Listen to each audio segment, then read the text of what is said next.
नीतीश कुमार कोई पहले मुख्यमंत्री नहीं जिन्होंने शराबबंदी किया है। 45 साल पहले एक और मुख्यमंत्री थे जिन्होंने बिहार में शराबबंदी की और इसके चलते उनकी सरकार चल गई। बिहार की सियासत में सुचिता की राजनीति के पुरोधा रहे कर्पूरी ठाकुर ने अपने मुख्यमंत्रित्व काल में कई साहसिक फैसले लिए। कर्पूरी ठाकुर को आज भी बिहार की राजनीति का भीष्म पितामह कहा जाता है। भले ही परिवर्तन की आंधी और आरक्षण की आग में उनकी सरकार चली गई, लेकिन उन्हें उनके ऊंचे कद के सामने कभी भी कोई सरकार बहुत छोटी रही। इस कड़ी में आज हम बात करेंगे बिहार में मुख्यमंत्री रहते उनके शराबबंदी के फैसले की। कहते हैं कि इस फैसले की वजह से उनकी सरकार चल गई। शराब माफिया और धन पशुओं ने ऐसी साजिश रची कि कर्पूरी ठाकुर को मुख्यमंत्री पद छोड़ना पड़ा। कर्पूरी ठाकुर महात्मा गांधी के सच्चे अनुयायी थे। बापू की वाणी उन्हें हमेशा याद रही। बापू कहा करते थे, मैं शराब को चोरी और व्यभिचार दोनों से ज्यादा खराब मानता हूं। यदि मुझे भारत का डिक्टेटर बना दिया जाए तो शराब की सभी दुकानों को बिना मुआवजा दिए बंद करा दूंगा। गांधी जी की इसी बात से प्रेरणा ले पाकर मुख्यमंत्री कर्पूरी ठाकुर ने बिहार में जून 1977 में शराबबंदी का ऐलान किया। इस ऐलान से गरीब मजदूरों में खुशी की लहर दौड़ गई थी।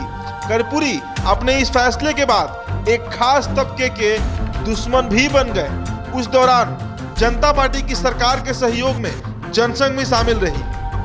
कर्पूरी ठाकुर के इस फैसले के बाद बिहार में शराब माफिया सक्रिय हो गए। उन्होंने मुख्यमंत्री के खिलाफ लॉबिंग शुरू की। कहा जाता है कि शराब के व्यापार से जुड़े माफिया समूहों की एक गुप्त बैठक भी हुई थी। इस धंधे में शामिल दबंगों और माफियाओं को पीछे से कर्पूरी विरोधियों का सपोर्ट भी मिलने लगा। उसके बाद बिहार में एक नया आर्थिक तंत्र पनपने लगा। बिहार में अवैध शराब की खेप आने लगी। शराब माफिया ने राजनीतिक दबाव बनाने का खेल शुरू किया।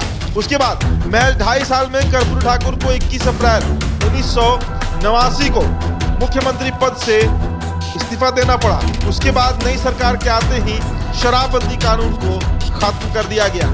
9 जुलाई 1980 में बिहार विधानसभा में शराबबंदी के मुद्दे पर बोलते हुए कर्पूरी ठाकुर का दर्द छलक उठा था। उन्होंने कहा कि अध्यक्ष महोदय, सबसे पहले मैं शराबबंदी के संबंध में अपना विचार व्यक्त करना चाहता हूं। 4 जुलाई को हम लोगों ने इस सदन का बहिष्कार किया था। इस प्रश्न पर जब मुख्यमंत्री बोल रहे थे, शराबबंदी जो पूर्ण रूप से इस प्रदेश में लागू है, खत्म करना चाहते हैं।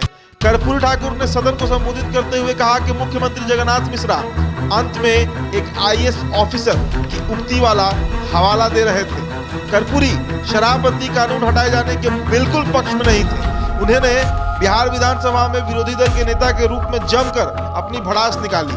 उन्होंने जगन्नाथ मिश्र के साथ पूरे सदन को संबोधित करते हुए कहा था कि शराबबंदी को लेकर यह अनुभव किया गया है कि अगर हम एक एक चरण में कुल मिलाकर 4 चरणों में पूर्ण नशाबंदी प्राप्त करते हैं तो इस कार्यक्रम में इतने छेद हैं कि उन्हें भरा जा सकना बहुत मुश्किल है।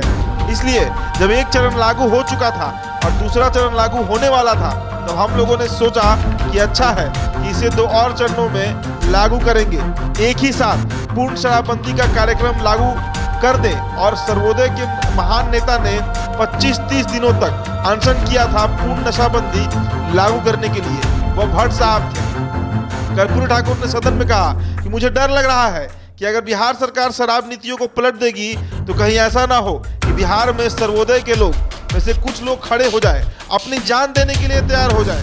अध्यक्ष महोदय, कोई जान दे या ना दे, इतना तो मानना ही पड़ेगा कि नैतिक दृष्टि से भी, इससे भी बढ़कर गरीबों का कल्याण, गरीबों की भलाई की दृष्टि में महत्वपूर्ण नशाबंदी का जो निर्णय था वो निर्णय सही था।